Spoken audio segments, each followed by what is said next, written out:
Bob. Hello, my name is Bob. Bob is a devoted father and a skilled computer engineer. One day, Bob received this email in his inbox. Dear Bob, greetings for you. We regret to inform you that your mobile account may has been compromised. To resolve this issue and to avoid surcharges, please visit us at upstanding.com/accounts as soon as you are able. Please resolve this issue immediately to avoid surcharges. Sincerely, the Upstanding Wireless Team. What do you think? Should Bob click on the hyperlink? Before you answer, consider Phishing Phil. Phishing Phil spends his time thinking of ways to trick internet users into revealing their usernames, passwords, and other sensitive information. There's also ID Ivan.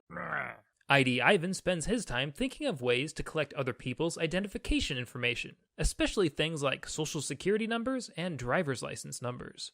Because of people like ID Ivan and Phishing Phil, the answer is no. Bob should not click on that hyperlink. But what if Bob ignores the risks and clicks on it anyway?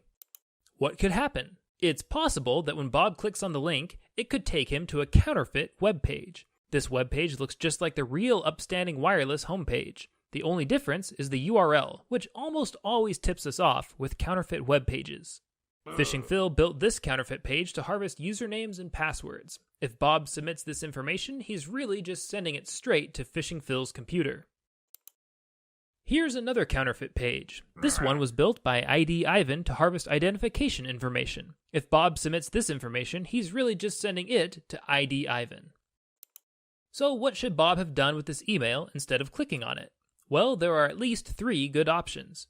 He could visit his wireless company's webpage by typing their URL into his browser himself, rather than by clicking on a hyperlink. He could throw the email away because it just looks suspicious to him, or he could call his wireless company and ask them if they sent the email. If Bob has the time, calling is probably the best option. If he calls, Bob might alert the company to the scam, and the company might be able to help other unsuspecting customers to avoid it. This time, Bob saw the risks, and it saved him a big headache.